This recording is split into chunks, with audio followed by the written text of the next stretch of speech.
नैन छुरी से कटारी हो गई, प्रेम के दुनिया पुजारी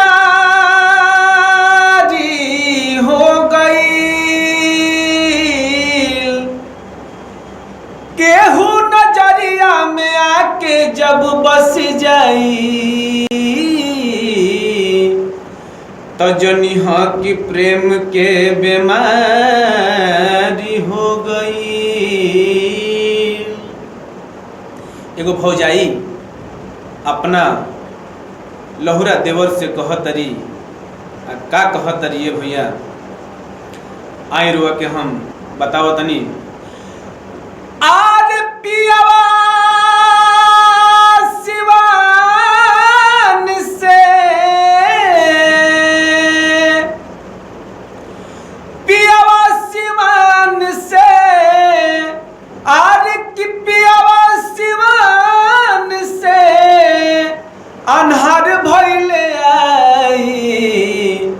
देवर तनी देहिया पर डाली दर जाई, देवर तनी देहिया पर डाली दर जाई।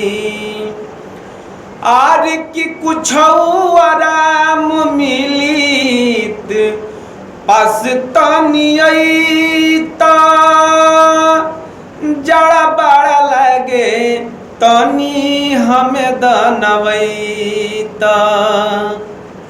आर की कुछ आराम मिलित पास तनी अईता, जड़ा बड़ा लगे तनी हमें दनवैता। धीरे धीरे दिहता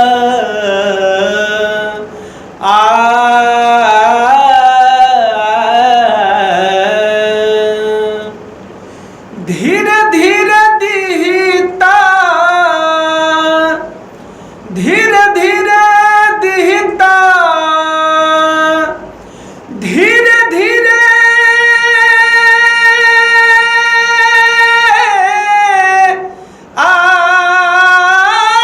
धीरे धीरे दिहता, आज धीरे धीरे दिहता।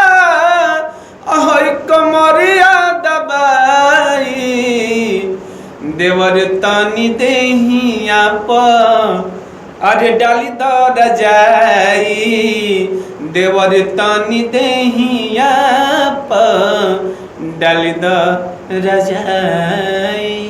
नमस्कार।